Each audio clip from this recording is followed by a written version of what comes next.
సూర్యుడిపై ఇంకా తెలియని ఒక రహస్యమయ 100 సంవత్సరాల సౌర గరిష్ట పరిమాణం ఏదో మొదలైందని శాస్త్రవేత్తలు తాజాగా వెల్లడించారు. దీనివల్ల సోలార్ మాక్సిమం అన్నది ఏర్పడిందనేది, దీని వలన దశాబ్దాల దాకా ప్రమాదకరమైన అంతరిక్ష వాతావరణం ఏర్పడనుందని సమాచారం. అయితే దీనిపై ఇంకా పరిశోధనలు జరగాల్సి ఉందని అంటున్నారు శాస్త్రవేత్తలు. సూర్యుడు మహోగ్రంగా చెలరేగిపోతుండడానికి కారణం సోలార్ మాక్సిమం అన్న పరిణామమేనని చెబుతున్నారు. సూర్యుడి నుంచి విడుదలయ్యే ఈ అత్యంత భారీ ఉద్గారాల వల్ల భూమి చుట్టూ కక్షలో తిరగాడే ఉపగ్రహాలకు ప్రాణ సంకటం కానుందని సమాచారం. నిజానికి చాలా కాలంగా సూర్యుడిలో ఏదో జరుగుతోంది. తరచూ సూర్యుడి నుంచి అపారమైన ఉద్గారాలు వెలువడుతున్నాయి. సాధారణంగా ఒక స్థాయిలో ఉద్గారాలు వెలువడినప్పుడే భూమిపై సరైన విధంగా ఋతువులు ఏర్పడుతూ ఉంటాయి. మోతాదు మించినప్పుడు సూర్యుడి కిరణాలు భూమిపైన జీవరాశులకు శాపంగా మారుతాయి. జీవులకే కాదు, అంతరిక్షంలోని కృత్రిమ ఉపగ్రహాలు కూడా ప్రమాదాలకు లోనవుతాయి. ఇప్పుడు సూర్యుడిపై అనేక ప్రయోగాలు జరుగుతున్నాయి. నిరంతరం సూర్యుడిపై కన్నేసి ఉంచిన నాసా, ఇస్రో శాస్త్రవేత్తలు కొత్త విషయాన్ని వెలుగులోకి తెచ్చారు. మీకు తెలుసా, ఇన్నాళ్ళు భయపడుతున్న సోలార్ మాక్సిమం కి సూర్యుడు చేరుకోబోతున్నాడు. దీనివల్ల విపరీతమైన శక్తి ఉద్భవించడంతో ఉపగ్రహాలు పనిచేయకుండా పోతాయి. దాంతో భూమిని నడిపిస్తున్న ఇంటర్నెట్ వ్యవస్థ ధ్వంసమయ్యే అవకాశం కూడా ఉందని శాస్త్రవేత్తలు హెచ్చరిస్తున్నారు. అంటే సూర్యుడు గతంలో కన్నా ఎక్కువ శక్తిని విడుదల చేయనున్నాడు. ప్రస్తుతం సూర్యుడు తన 11 ఏళ్ల సోలార్ సైకిల్ అనే స్థితిలో ఉన్నాడు. ప్రతి 11 ఏళ్లకు సూర్యుడి ధృవాలు మారుతుంటాయి. దీనిని సోలార్ మినిమం అని అంటారు. ఎందుకు ఇలా జరుగుతుందో ఇప్పటికైతే తెలియదు, కానీ సూర్యుడిపై సన్ స్పాట్స్ ఏర్పడడంతో పాటు భారీ విస్ఫోటనాలు సంభవిస్తూ ఉంటాయి. వీటి నుంచి సౌర తుఫానులు ఏర్పడుతూ ఉంటాయి. కొన్ని లక్షల కోట్ల టన్నుల ఆవేశపూరిత కణాలు ప్లాస్మా రూపంలో విశ్వంలోకి వెదజల్లబడతాయి. ఇలా సూర్యుడిలో భారీ విస్ఫోటనాలు జరిగిన తర్వాత వెదజల్లబడే పదార్థం విశ్వంలోకి విస్తరించడాన్ని కరోనల్ మాస్ ఇంజెక్షన్స్ అంటారు. ఇదిలా ఉంటే గత 2 ఏళ్లుగా అంతా అనుమానిస్తున్నటువంటి సోలార్ మాక్సిమం అనే స్థితికి ఇప్పుడు సూర్యుడు చేరుకున్నాడు. అంటే రానున్న రోజుల్లో సూర్యుడి నుంచి మరింత భారీ విస్ఫోటనాలు జరిగే అవకాశం ఉంది. భారీ సౌర తుఫానులు ఏర్పడనున్నట్లుగా శాస్త్రవేత్తలు అంచనా వేస్తున్నారు. 2025 చివరి నాటికి సూర్యుడు మరింత చురుకుగా మారబోతున్నాడు.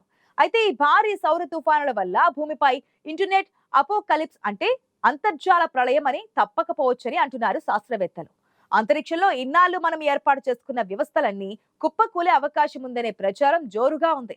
ఖచ్చితంగా ఇంటర్నెట్ వ్యవస్థకు అంతరాయం ఏర్పడే అవకాశం ఉంది. అయితే సౌర తుఫానుల వల్ల ఇంటర్నెట్ నాశనం అవుతుందని ఇప్పటి వరకు నాసాతో పాటు ఏ ఇతర స్పేస్ ఏజెన్సీ ప్రకటించలేదు. కానీ దీని గురించి చర్చ మాత్రం జోరుగా నడుస్తోంది.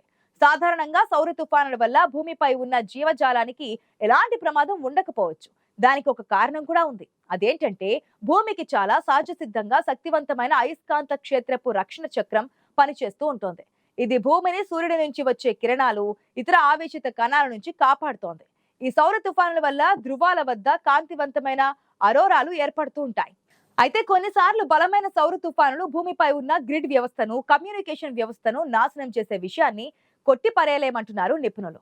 ఎందుకంటే చరిత్రలో ఎన్నడూ చూడని ఒక ఘటన 1859లో చోటు చేసుకుంది. దానినే కారింగ్టన్ ఈవెంట్ అని అంటారు. దీనివల్ల ఏర్పడిన అయస్కాంత తుఫాన్ కారణంగా అప్పట్లో కొనసాగుతున్న టెలిగ్రాఫ్ లైన్ల వ్యవస్థలో సమస్యలు ఏర్పడి ఆపరేటర్లు కరెంట్ షాక్ కు గురయ్యారు. అలాగే 1989లో సౌర తుఫాన్ కారణంగా క్యూబెక్ పవర్ గ్రిడ్ గంటల తరబడి స్తంభించిపోయింది. ఆ సమయాల్లో ఇంటర్నెట్ ఇప్పుడున్నంత విస్తృతంగా లేదు. నిజానికి ఇలాంటి విపరీతమైన సంఘటనలు మనం ఇప్పటి వరకు అనుభవించలేదు. వీటికి మన మౌలిక సదుపాయాలు ఎలా స్పందిస్తాయో తెలియదు.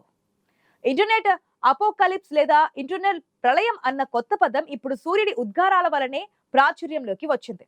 తీవ్రమైన సౌర తుఫానుల వల్ల ఇంటర్నెట్ వ్యవస్థ ప్రభావితమయ్యే అవకాశం ఉంటుంది. సున్నితమైన ఎలక్ట్రానిక్ పరికరాలు చెడిపోయే అవకాశం ఉంటుంది. ఈ కారణంగా ఇంటర్నెట్ లో ఏర్పడబోయే అంతరాయం నెలల తరబడి కొనసాగుతుందని, కేవలం ఒక్క అమెరికాలోనే కనెక్టివిటీ దెబ్బతిని రోజుకు $11 బిలియన్ కన్నా ఎక్కువ ఆర్థిక నష్టం ఉంటుందని అంచనాలున్నాయి. 2025 చివరి నాటికి రానున్న అతి తీవ్ర సౌర తుఫాన్ల ధాటికి ఉపగ్రహ ఇంటర్నెట్ అంతమయ్యే అవకాశాలు కనిపిస్తున్నాయని చెబుతున్నారు. ఒకవైపు ఇప్పుడిప్పుడే ఉపగ్రహ ఇంటర్నెట్ గురించి పలు కంపెనీలు వందల వేలుగా ఉపగ్రహాలను అంతరిక్షంలోకి నెలకొల్పుతున్నాయి. వాటి ద్వారా ప్రపంచ వ్యాప్తంగా ఇంటర్నెట్ అందని మారుమూల ప్రాంతాల్లోనూ ఇంటర్నెట్ అందించేందుకు పెట్టుబడులు పెడుతున్నారు. వారందరి కృషిపై సోలార్ తుఫాన్లు నీళ్లు చల్లుతున్నాయి. మరో 2 ఏళ్లలో రానున్న సౌర తుఫాన్లు తీవ్ర ప్రభావాన్ని చూపనున్నాయి. ఇటీవలి కాలంలో వాతావరణ వైపరీత్యాలు, సౌర తుఫాన్లు ఎంత బీభత్సం సృష్టిస్తున్నాయో మనం చూస్తూనే ఉన్నాం కదా. భానుడి ధాటికి దారిద్ర్యం మండిపోతోంది. అయితే 2025లో ఋతువులతో ప్రమేయం లేకుండా ఆ భగభగలు మరింత తీవ్రంగా ఉండనున్నట్లుగా వాషింగ్టన్ పోస్ట్ కథనాన్ని ప్రచురించింది.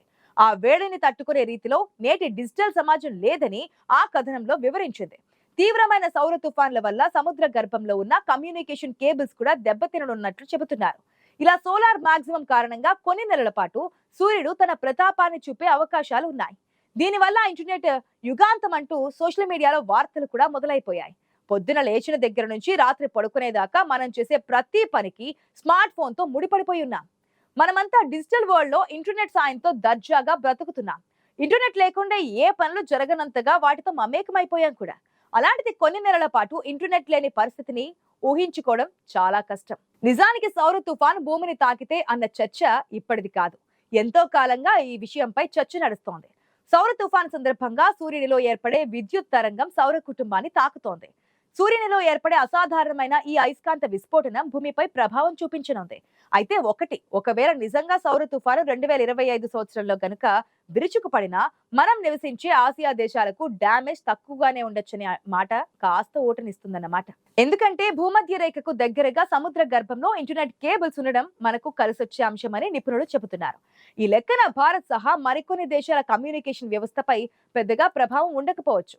కానీ అట్లాంటిక్, పసిఫిక్ మహాసముద్రాల పరిధిలోని అంతర్గత కేబుల్ వ్యవస్థ మాత్రం సౌర తుఫానుతో ఘోరంగా దెబ్బతింటుంది. అదే ఇప్పుడు యూరప్ దేశాలలో చర్చనీయాంశంగా మారింది. అసలే యుద్ధాలు, కరువు, ఆర్థిక మాంద్యంలో నానా సమస్యలు ఎదుర్కొంటున్న దేశాలకు సోలార్ మాక్సిమం సమస్య మరిన్ని సమస్యల్ని సృష్టిస్తుందోనని ఆందోళనగా ఉన్నారు. సూర్యుడి పనితీరుపై చేస్తున్న పరిశోధనలో రోజు రోజుకి కొత్త విషయాలు వెలుగు చూస్తున్నాయి.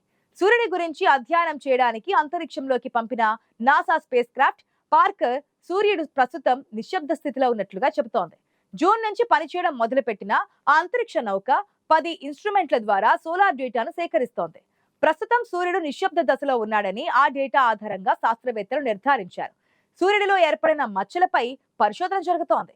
ఈ హై యాక్టివిటీకి కారణంగా అంతరిక్ష వాతావరణంలో మార్పులు జరిగే అవకాశం కూడా ఉంది. ఇలాంటప్పుడు సూర్యుడి నుంచి భారీ మొత్తంలో పదార్థాలు, శక్తి విడుదలవుతాయి. సూర్యుడి పనితీరుకి దాని అయస్కాంత క్షేత్రంతో ముడిపడి ఉంటుంది. సోలార్ ఆర్బిటర్ నౌకలో వీటిని కొలిచే పరికరాలు ఉన్నాయి. వీటిల్లో మ్యాగ్నెటోమీటర్ ఒకటి. ఇది 3 నెలలకు సంబంధించిన డేటాను భూమికి పంపింది. ఈ స్పేస్ క్రాఫ్ట్ సూర్యుడికి దగ్గరగా ఉంటూ డేటాను సేకరించి విశ్లేషిస్తోంది. ఈ నౌక రాబోయే సంవత్సరాలలో సూర్యుడికి మరింత దగ్గరగా వెళ్తోంది. ఇది పంపిస్తున్న డేటా అంతరిక్ష సాంకేతిక పరిజ్ఞానానికి, మానవ సంకల్పానికి నిదర్శనమని నిపుణులు చెబుతున్నారు.